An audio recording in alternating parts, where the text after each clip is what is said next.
وہاں جانے سے پہلے میرے اس بندے سے ملاقات کرنے سے پہلے لوح محفوظ پر نظر ڈال کے ضرور جانا. لوح محفوظ, لوح محفوظ کیا ہے؟ جہاں انسان کے برے اور اچھے اعمال لکھے جاتے ہیں, انسان کی نیکیاں اور برائی لکھی جاتی ہیں. انسان گناہگار ہے یا پرہیزگار ہے یا عبادت گزار ہے, سب لوح محفوظ پہ لکھ دیا جاتا ہے. جبرائیل ملاقات بعد میں کرنا, لوح محفوظ پہ نظر پہلے ڈالنا. اب جبریل امین علیہ الصلوۃ والسلام لوح محفوظ پر پہنچے. کیا دیکھا کہ جو بندہ رات دن اللہ اللہ کر رہا ہے, رات دن اللہ اللہ کی صدائیں لگا رہا ہے, رات دن اللہ کے ذکر میں مشغول ہے, اس کا نام لوح محفوظ پر بدبختوں میں لکھا ہوا ہے, یعنی گناہگاروں میں لکھا ہوا ہے, مجرموں میں لکھا ہوا ہے. بڑے سوچ میں پڑے جبرائیل, مولا یہ تیری رات دن عبادت کرنے والا, رات دن تیرا ذکر کرنے والا, رات دن اللہ اللہ کی صدائیں لگانے والا, رات دن تیری تعریف و توصیف میں رہنے والا, مولا اس کا نام بدبختوں میں لکھا ہوا ہے. کچھ نہ کہے, رب کی بارگاہ میں حاضر نہ ہوئے, وہیں سے سیدھے اسی انسان کے قریب آئے جو کہ اللہ اللہ کر رہا تھا. قریب پہنچے, آپ نے کہا میں جبرائیل ہوں, میں جبرائیل ہوں. اب یہ جو اللہ اللہ میں لگا ہوا ہے اس نے کوئی توجہ نہ دی. اگر ہم بال یا تم بال, اگر ہمارے تمہارے پاس اگر کوئی اللہ کا فرشتہ قریب آ جائے تو پھولے نہ سمائیں گے. جبرائیل وہ فرشتہ نہیں ہے جو کہ روح قبض کرتا ہے. جبرائیل فرشتہ اس کا نام ہے جو کہ اللہ کا پیغام نبیوں تک لایا کرتے تھے. روح قبض کرنے کا نام ہے, جو روح قبض کرتے ہیں ان کا نام ہے حضرت اسرائیل علیہ الصلوۃ والسلام. یہ جبرائیل علیہ الصلوۃ والسلام جب اس انسان کے قریب آئے تو آپ نے کوئی توجہ نہ دی ان کی طرف, کوئی دھیان نہ دیا. کہا ٹھیک ہے جبرائیل ہو تو, پھر اپنی اللہ اللہ میں لگ گئے. بولے مولا یہ ماجرا کیا ہے؟ میں اس کے قریب آیا, اس سے بات چیت کرنے کی کوشش کر رہا ہوں, مگر یہ تو مجھ سے سننے کو تیار نہیں ہے, یہ تو میری بات سننے کو تیار ہی نہیں ہے. تو اللہ اللہ میں لگا ہوا ہے, مگر مولا پھر بھی اس کا نام گناہگاروں میں لکھا ہوا ہے, اس کا نام لوح محفوظ پر بدبختوں میں لکھا ہوا ہے. اب یہی پیغام اس کو آواز لگائی اور کہا اے انسان, تو رات دن اللہ اللہ کر رہا ہے, رات دن اللہ کے ذکر میں لگا ہوا ہے, رات دن اللہ کا نام لے رہا ہے, مگر تجھے معلوم ہے کہ تیرا نام لوح محفوظ پر بدبختوں میں لکھا ہوا ہے, تیرا نام لوح محفوظ پر گناہگاروں میں لکھا ہوا ہے. جب اتنا سنا خوش ہوا, کہا اللہ کا لاکھ لاکھ شکر ہے, اس نے میرا نام لکھا تو صحیح, اس نے میرا نام لکھا تو صحیح, اس کی زبان پہ میرا نام آیا تو صحیح, اللہ کا شکر ہے. جب اتنا سنا تو جبرائیل کو پھر تسلی نہ ہوئی, یقین نہ ہوا. سوچا شاید اس نے سنا نہیں ہے, شاید اس نے میری بات کو اچھی طرح سے سمجھا نہیں ہے, یہ اللہ کا شکر ادا کر رہا ہے, اس کا نام جب کہ گناہگاروں میں اللہ نے لکھ دیا ہے, اس نے میری بات کو اچھی طرح سے سمجھا نہیں ہے. پھر جبریل امین علیہ الصلوۃ والسلام نے اس انسان سے کہا اے انسان, تیرا نام گناہگاروں میں لکھا ہوا ہے, لوح محفوظ پر تیرا نام گناہگاروں میں, خطا کاروں میں, مجرموں میں لکھا ہوا ہے, تو جہنم میں جانے والا ہے, تو جہنم کے لائق ہے اللہ کی نظروں میں. جب اتنا سنا پھر خوش ہوا, کہا مولا تیرا لاکھ لاکھ بار شکر ہے کہ تو نے مجھے اس لائق تو سمجھا کہ میرا نام وہاں لکھا, اور اس میں میرے رب کی کوئی خطا نہیں ہے, میرے رب کی کوئی خطا نہیں ہے. یہ میرے اعمال ہی کچھ ایسے ہیں, میری خطائیں کچھ ایسی ہیں کہ جس کی وجہ سے اللہ نے میرا نام بدبختوں میں لکھ دیا ہے, اس میں اللہ کا کوئی قصور نہیں ہے. اب جبریل امین علیہ الصلوۃ والسلام اتنا سن کر اس کی زبان سے واپس پلٹے, لوح محفوظ سے گزرے. تو لوح محفوظ سے جب گزرے, لوح محفوظ کے قریب پہنچے تو کیا دیکھا کہ اس کا نام ان بدبختوں میں سے ہٹا کر اس کا نام عبادت گزاروں میں لکھ دیا. سبحان اللہ, اس کا نام اچھے لوگوں میں, عبادت کرنے والے لوگوں میں, نیک لوگوں میں شامل کر دیا. اب یہ پروردگار کی بارگاہ میں حاضر ہوئے جبریل اور عرض کی مولا یہ تیرے راز کیا ہے؟ مولا تیرے راز بڑے نرالے ہیں, مولا تیرے کام کرنے کا طریقہ بڑا انوکھا ہے, تیرا کام کرنے کا طریقہ بڑا نرالا ہے. مولا جب میں وہاں سے نکلا تھا میں نے لوح محفوظ پر دیکھا اس انسان کا نام گناہگاروں میں لکھا تھا, لیکن جب واپس پلٹ کے آیا ہوں تو اس کا نام جو ہے وہ نیک لوگوں میں لکھ دیا. اے مولا یہ وجہ کیا ہے, معاملہ کیا ہے؟ تو پروردگار نے جبریل سے ارشاد فرمایا, جبریل امین جب تم میرے اس بندے کے قریب پہنچے تھے, میرے بندے کے قریب پہنچے تھے, تم نے دیکھا عبادت میں لگا ہوا ہے, اور تم نے سارا ماجرا بتایا کہ تیرا نام گناہگاروں میں لوح محفوظ پر لکھ دیا گیا ہے, لیکن اس کے باوجود بھی اس نے مجھ سے کوئی شکوہ نہیں کیا. اس کے باوجود بھی, جاننے کے باوجود بھی اس نے میری بارگاہ میں کوئی شکایت نہ کی, بلکہ میرا شکر ادا کیا. بس ہمیں اس کا یہ کام پسند آ گیا اور ہم نے اسی کام کی برکت سے اسے جنت کا حقدار بنا دیا ہے. سبحان اللہ, اسی کام کی برکت سے.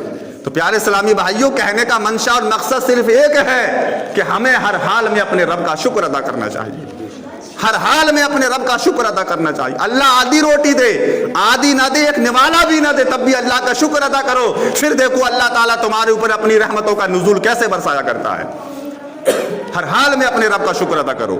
اور کچھ لوگ تو ہمارے درمیان ایسے بھی ہیں کہ ذرا سی ٹینشن, ذرا سی پریشانی آ جائیں تو ایسے ایسے جملے اپنی زبان سے نکال دیتے ہیں کہ انہیں پتہ بھی نہیں لگتا کہ وہ انسان کافر ہو جاتے ہیں, کافر ہو جاتے ہیں وہ انسان. اللہ کی شان میں کچھ جملے ایسے بول دیے, رب سے شکایت کری, اللہ تعالیٰ تو نے مثال کے طور پہ سمجھ لیجئے کہ ہماری کھیتی ہو رہی ہے اور بارش ہو گئی, اللہ تعالیٰ تو نے اچھا نہ کرا, بارش برسا دی, ہمارا نقصان ہو گیا. یہ جملہ کہنا بالکل غلط ہے. یہ ارے تمہارے کہنے سے اللہ تعالیٰ بارش برسا گا, تمہارے کہنے سے اللہ تعالیٰ سوکھا کرے گا, تمہارے کہنے سے اللہ تعالیٰ ٹھنڈ اور گرمی کرے گا. یہ نظام کسی دنیا دار کے ہاتھ میں نہیں بلکہ پروردگار کے ہاتھ میں.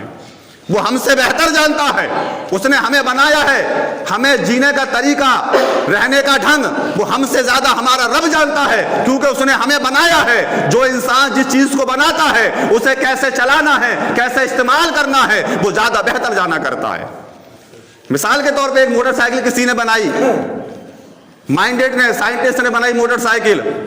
کیا بتایا کہ اس کو پیٹرول سے چلانا ہے. اب عقل والا, دماغ والا بولا نہ تو میں تو سرسوں کے تیل سے چلاؤں گا اس کے لیے, یا میں تو دیسی گھی سے چلاؤں گا اس کے لیے. چل سکتی ہے کیا؟ انجن اور سیج ہو جائے گا. اب بنانے والے نے بتایا کہ پیٹرول سے چلانی ہے. تو یہی مثال ہماری ہے. اللہ نے ہمیں بنایا, بتایا کس طریقے سے ہمیں چلنا ہے. اگر ہم اپنی طریقے سے چلیں گے, کام کریں گے, تو حضرات نہ ہم نے دنیا کے رہیں گے نہ آخرت کے رہیں گے. جب اللہ نے ہمیں بنایا ہے تو ہمیں اسی کے طریقے پہ چلنا ہے. اللہ نے ہمیں پیدا کیا, ہمیں اسی کے طریقے پہ عمل کرنا ہے, اسی کی مرضی کے مطابق زندگی گزارنی ہے, اسی کے مرضی کے مطابق دنیا میں رہنا ہے. تبھی جا کے ہم دنیا میں بھی کامیاب ہو جائیں گے, آخرت میں بھی کامیاب ہو جائیں گے. لیکن آج ہمیں اپنے رشتہ دار کو خوش کرنے کی فکر ہے, پڑوسی کو, بھائی کو خوش کرنے کی فکر ہے. ہمارا پڑوسی ہم سے زیادہ مالدار ہے, اسے راضی کرنے کی فکر ہے کہ یہ راضی ہو جائے, ناراض نہ ہو مجھ سے یہ. لیکن حضرات کبھی سوچا ہم نے کہ جس نے ہمیں زندگی دی, اولاد دی, روپیہ پیسہ دیا, مکان خلیان دیے, دن میں نہ جانے اللہ تعالیٰ کروڑوں بار ہم پہ احسان کرتا ہے. یہ جو ہم سانسیں لے رہے ہیں, جا کے دیکھو اس کی قیمت کیا ہے ہاسپٹلوں میں. ابھی کرونا کا وقت گزرا ہے, آپ نے دیکھا ہوگا ایک ایک سلنڈر گیس کا کتنا مہنگا بکا تھا, اور نصیب بھی نہیں ہو پا رہا تھا لوگوں کے لیے, کتنا مہنگا بکا تھا. لیکن اللہ کی فری میں آکسیجن, کتنی سانسیں ہم دنیا میں لے رہے ہیں, زندگی میں لے رہے ہیں. اگر اللہ تعالیٰ چاہے تو ہماری سانس کا بٹن بند کر دے, سوئچ آف کر دے, حضرات کہیں کہ نہیں رہیں گے ہم کہ رب کا احسان ہے, شکر کیا کرو, اللہ کا احسان مانے کرو. لیکن حضرات ہمیں اپنے کاموں سے فرصت نہیں ہے. 24 گھنٹے ہم اپنے دنیاوی کام میں الجھے رہتے ہیں کہ کام کام کام, ایسا کام بھاڑ میں جائے یار جو اللہ کو ناراض کر کے کام کیا جائے, اللہ کو ناخوش کر کے کام کیا جائے. سب سے پہلے اللہ کو خوش کرو, اللہ کو راضی کرو. یہ جو مصیبتیں, بلائیں ہمارے اوپر آ رہی ہیں, یہ کوئی اور وجہ نہیں ہے, ہمارے کردار, ہمارے اخلاق کی وجہ ہے, ہمارے بدعمالوں کی وجہ ہے. آج بھی وہی پروردگار ہے سننے والا, وہی قرآن ہے, وہی رسول ہے. پہلے کے نبی لوگ تھے, پہلے کے لوگ تھے کہ اپنے ہاتھ رب کی بارگاہ میں اٹھاتے تھے تو ہاتھ نیچے بعد میں آتے تھے, اللہ تعالیٰ دعائیں قبول پہلے عطا فرما لیا کرتا تھا. اور اب کیا ہے کہ ہم سالوں سال دعا مانگ رہے ہیں, دعائیں قبول نہیں. اور یہ تمہاری اللہ کے نبی کی حدیث پاک ہے کہ جب گناہ زیادہ بڑھ جائیں گے, گناہ زیادہ ہو جائیں گے, تو اس قوم پر اللہ تعالیٰ ایک ظالم بادشاہ مسلط کر دے گا. ظالم بادشاہ, ظلم کرنے والا بادشاہ مسلط کر دے گا, اور اس وقت میں تمہارے اچھے لوگوں کی دعائیں بھی کام نہیں کریں گی. یہ حدیث ہے. یہ جو نیک لوگ ہوں گے نا, ان کی بھی دعائیں کام نہیں کریں گی. آج تم دیکھ رہے دنیا کے حالات, کون دعا نہیں کر رہا ہے بتاؤ؟ اچھا, ہر مسلمان دعا کر رہا ہے اللہ تعالیٰ مسجدوں کو بچا لے, اللہ مسلمانوں کو بچا لے, اللہ مسلمانوں کی حفاظت فرما لے. لیکن اس کے باوجود بھی کوئی دعا رنگ لا رہی ہے؟ اس کے باوجود مسلمانوں کو ستانا بند ہو رہا ہے, یا اس کے باوجود بھی ہماری مسجدوں کو توڑنا بند ہو رہا ہے؟ کیا بات ہے؟ یہی بات ہے کہ گناہ ہماری قوم کے اندر زیادہ بڑھ گئے ہیں. آج ہمارے اخلاق, کردار جو مسلمان کے ہونے چاہیے وہ دور دور تک نظر نہیں آتے ہیں, دور دور تک نظر نہیں آتے ہیں۔ پیارے اسلامی بھائیوں، ہمیں پکا سچا مسلمان بننا پڑے گا، سیرت مصطفیٰ کو اپنانا پڑے گا، حضور کی سنت کو اپنانا پڑے گا، اللہ کے راستے کو اپنانا پڑے گا، نبی کے راستے کو اپنانا پڑے گا، جو اللہ کے نیک بندے ہیں، جو اللہ کے ولی ہیں، ان کے راستے کو اپنانا پڑے گا، تبھی جا کے ہماری دنیا بہتر ہوگی، تبھی جا کے ہماری آخرت بہتر ہوگی۔ پیارے اسلامی بھائیو، اللہ نے زندگی دی ہے، قیمت سمجھو، ایک ایک منٹ کی قیمت سمجھو۔ ایک منٹ کی قیمت مرنے والے سے پوچھو، جب وہ مرتا ہے، دم نکلنے والا ہوتا ہے، سانسیں اٹکی ہوتی ہیں، وہ یہی چاہتا ہے، مولا اے مولا جلد سے جلد دم نکل جائے، اتنی تکلیف ہو رہی ہے۔ اس وقت پوچھو ایک منٹ کی قیمت کیا ہوتی ہے، ایک لمحے کی قیمت کیا ہوتی ہے۔ آج ہم 4-4 6-6 گھنٹے یار دوستوں میں یہی برباد کر دیتے ہیں۔ ہم نے وقت کی قدر نہ جانی، ہم نے وقت کو نہیں سمجھا۔